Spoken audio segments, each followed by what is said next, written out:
নিয়মই স্বাভাবিকতার নিয়ম। আর তাই তো পৃথিবীতে সুখ দুঃখের দোলাচলে, রোদ বৃষ্টির আসা যাওয়া, আবার হাসি কান্নার ওঠা পড়ার মাঝে জীবন মৃত্যুর অধ্যায়গুলোকে কখনো সাবলীল, আবার কখনো জড়তার মধ্যে দিয়ে পার হওয়া। বর্তমান অতিমারির রোজনামচাও তাই হয়তো একদিন সেই পুরনো আনন্দ ঘন জমজমাট রবিবাসরীয় আড্ডায় রূপান্তরিত হবে। সময় বড্ড অবিবেচক, তাই আমরা একটু হলেও ধরাশায়ী। কিন্তু এই প্রতিকূল পরিস্থিতিকে পরোয়া না করেই অত্যাধুনিক প্রযুক্তির মাধ্যমে আমরা একে অপরের কাছে পৌঁছাতে সক্ষম হয়েছি। এবং ঠিক একইভাবে বিশ্বের বিভিন্ন প্রান্তে বছরের বিশেষ দিনগুলি হয়তো একটু অন্য ধারায় কিন্তু সমান গুরুত্বে পালিত হচ্ছে। জলপাইগুড়ি রাষ্ট্রীয় উচ্চ বালিকা বিদ্যালয়ের পক্ষ থেকে আমাদের আজকের সেই রকমই একটি প্রয়াস। কবি কাজী নজরুল ইসলামের জন্ম জয়ন্তীতে একটি ছোট্ট অনুষ্ঠানের মধ্য দিয়ে তার প্রতি বিনম্র শ্রদ্ধা জ্ঞাপন।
বাংলা মননে কাজী নজরুল ইসলামের গুরুত্ব এবং মর্যাদা অপরিসীম।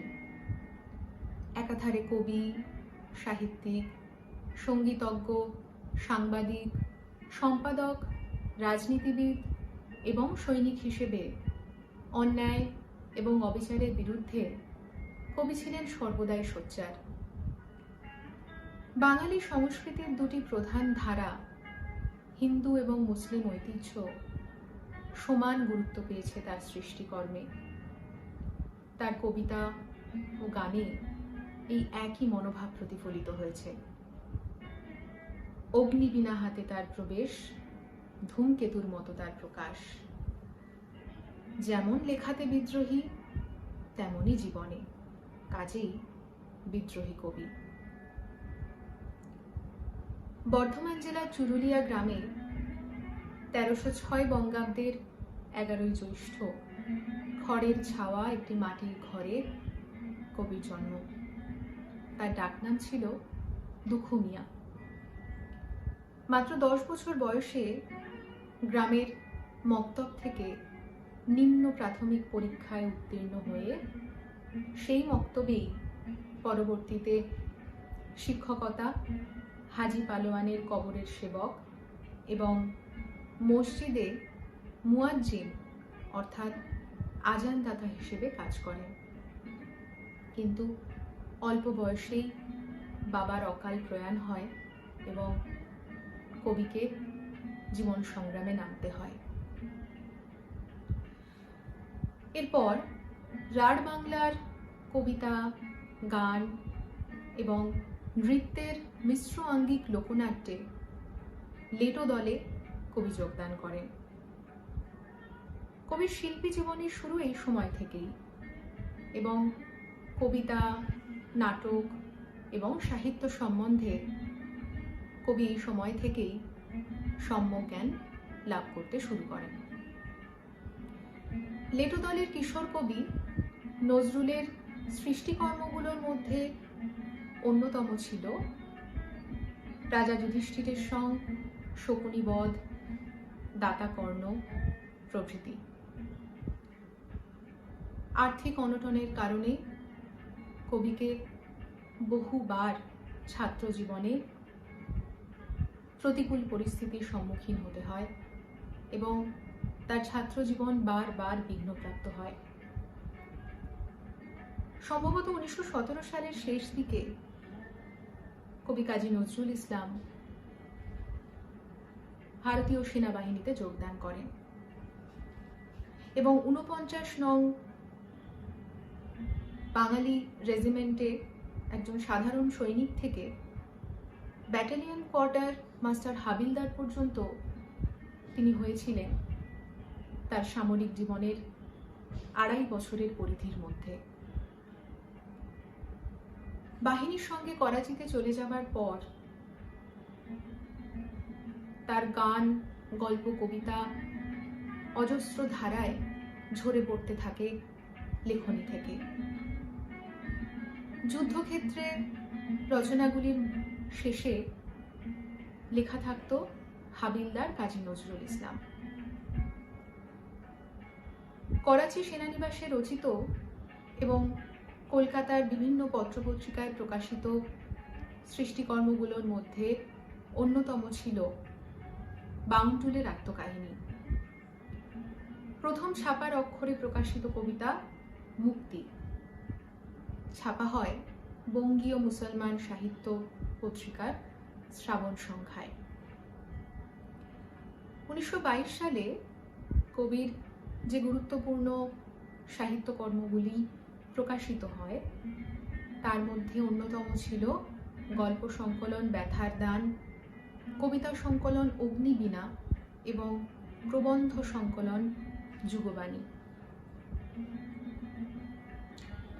20-এর দশকে অসহযোগ এবং খিলাফত আন্দোলনের ব্যর্থতার পর যে সশস্ত্র বিপ্লববাদের পুনরাবির্ভাব হয় তার পেছনে নজরুলের ধূমকেতু পত্রিকার অবদান ছিল যথেষ্ট তাৎপর্যপূর্ণ।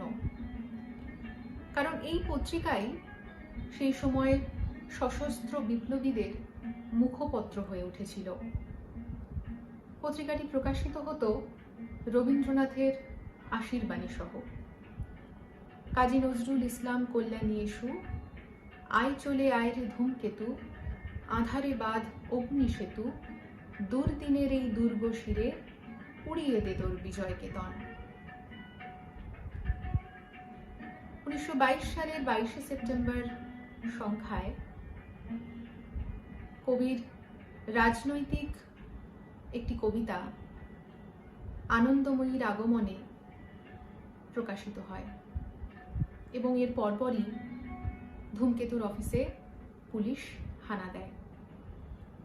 এরপর কুমিল্লা থেকে তাকে গ্রেফতার করে নিয়ে আসা হয় কলকাতায়। বিচারাধীন বন্দী হিসেবে নজরুল আত্মপক্ষ সমর্থন করে আদালতে যে জবানবন্দি প্রদান করেন সেটি বাংলা সাহিত্যের ইতিহাসে রাজবন্দির জবানবন্দি নামে সাহিত্য মর্যাদা প্রাপ্ত। যে জবানবন্দিতে কবি বলেছিলেন, আমার উপর অভিযোগ আমি রাজবিদ্রোহী, আমি কবি, আমার বাণী সত্যের প্রকাশিকা, ভগবানের বাণী। সেই বাণী রাজবিচারে রাজবিদ্রোহী হতে পারে, কিন্তু ন্যায় বিচারে ন্যায়দ্রোহী নয়, সত্যাদ্রোহী নয়। সত্যের প্রকাশ নিরুদ্ধ হবে না। 16ই জানুয়ারি প্রকাশিত বিচারের রায়ে কবি 1 বছরের সশ্রম কারাদণ্ডে দণ্ডিত হলেন। এই সময় রবীন্দ্রনাথ তার বসন্ত গীতিনাট্যটি কবির প্রতি উৎসর্গ করেন। এরপর কাজী নজরুল ইসলামকে হুগলি জেলে স্থানান্তরিত করা হয়। সেখানে ইংরেজ জেল সুপারের দুর্ব্যবহারের প্রতিবাদে কাজী নজরুল ইসলাম অনশন ধর্মঘট শুরু করেন। রবীন্দ্রনাথ অনশন ভঙ্গ করার অনুরোধ জানিয়ে তাকে তার বার্তা করলেন, give up hunger strike, our literature needs you. অবশেষে 40তম দিনে কাজী নজরুল ইসলাম অনশন ভঙ্গ করেন। ভারতীয় সেনাবাহিনীতে কিছুদিন কাজ করার পর কবি সাংবাদিকতাকে পেশা হিসেবে বেছে নেন। তার সাহিত্যকর্মে সাম্রাজ্যবাদের বিরোধিতা ছিল বরাবরই সুস্পষ্ট। তার লেখাতে প্রাধান্য পেয়েছে মুক্তি, বিদ্রোহ এবং ভালোবাসা। বাংলা কাব্যে তিনি এক নতুন ধারার জন্ম দেন, ইসলামী সঙ্গীত তথা গজল। এর পাশাপাশি বহু উৎকৃষ্ট শ্যামা সঙ্গীত এবং হিন্দু ভক্তিগীতিও কবি রচনা করেন। 1945 খ্রিস্টাব্দে কলকাতা বিশ্ববিদ্যালয় তাকে জগত্তারিণী পদক পুরস্কারে সম্মানিত করেন এবং 1960 খ্রিস্টাব্দে ভারত সরকার তাকে পদ্মভূষণ উপাধিতে সম্মানিত করেন। রবীন্দ্রনাথ ঠাকুরের মহাপ্রয়াণের কয়েক বছরের মধ্যেই কবি কাজী নজরুল ইসলামও অসুস্থ হয়ে পড়েন এবং ক্রমেই আরও কয়েক বছরের মধ্যে তিনি নীরব কবিতে পরিণত হন। 1383 বঙ্গাব্দের 12ই ভাদ্র, ইংরেজি 1976 খ্রিস্টাব্দের 29শে আগস্ট ঢাকায় কবি শেষ নিঃশ্বাস ত্যাগ করেন এবং সেখানেই তাকে রাষ্ট্রীয় মর্যাদায় কবরস্থ করা হয়। নিয়তির কি লীলা!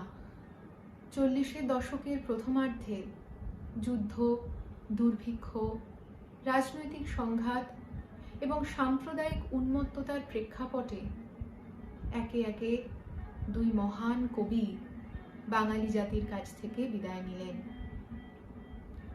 রবীন্দ্র প্রয়াণে নজরুল যে লিখেছিলেন, বাঙালি ছাড়া কি হারালো বাঙালি, কেহ বুঝিবে না আর। বাংলা ছাড়া এই পৃথিবীতে এত উঠিবে না হাহাকার। সেটি কি শুধুই রবীন্দ্রনাথের জন্য নজরুলের হাহাকার, না রবীন্দ্র নজরুলের জন্য সমগ্র বাঙালি জাতির হাহাকার?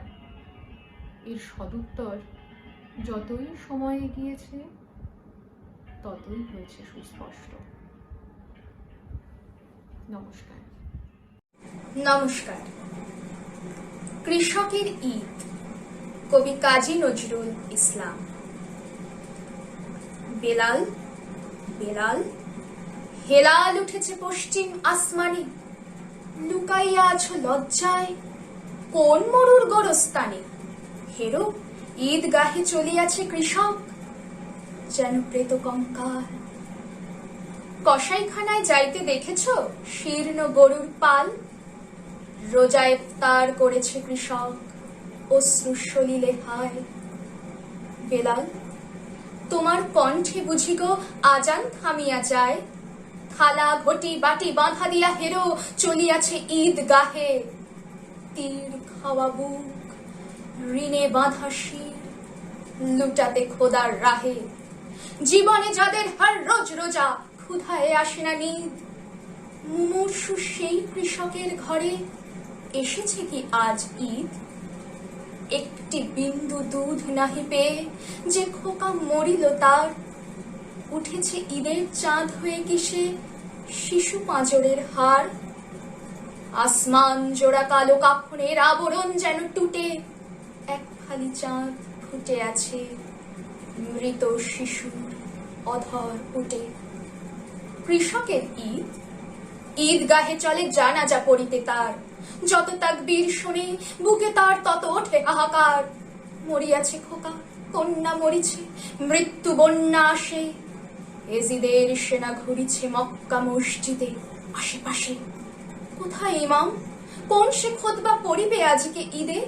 চারিদিকে তব মুর্দার লাশ, তারই মাঝে চোখে বিঁধে। জরির পোশাকে শরীর ঢাকিয়া ধনীরা এসেছে শেখা। এই ঈদগাহে তুমি কি ইমাম, তুমি কি এদেরই নেতা? নিঙ্গারি কোরআন হাদিস ও ফেকা এই মৃতদের মুখে অমৃত কখনো দিয়াছ কি তুমি? হাত দিয়ে বলো বুকে। নামাজ পড়েছ কোরআন, রোজাও রেখেছ জানি। হায় তোতা পাখি, শক্তি দিতে কি পেরেছ একটুখানি? ফল বহিয়াছ, পাওনি কো রস, হায় রে ফলের ঝুড়ি। লক্ষ বছর ঝর্ণায় ডুবে রস পায় না কো নুড়ি। আল্লাহ তত্ত্ব জেনেছ কি, যিনি সর্বশক্তিমান? শক্তি পেল না জীবনে যে জন, সে নহে মুসলমান। ইমান ইমান বলো রাত দিন, ইমান কি এত সোজা?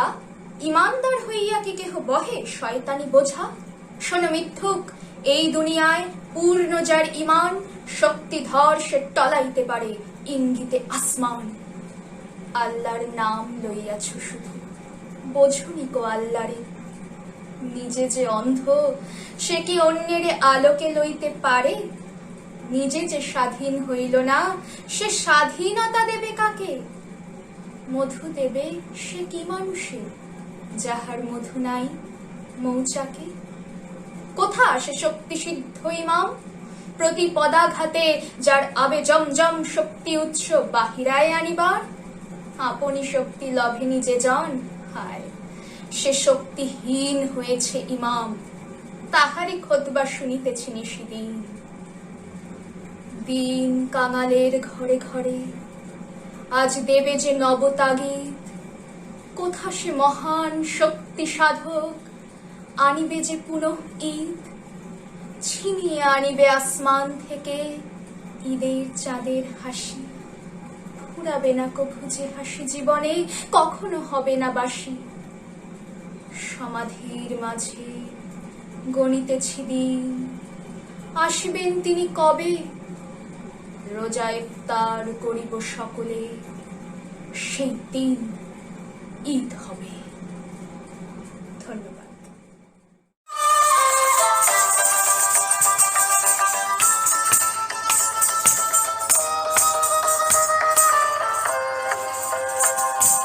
পার্থ সারথী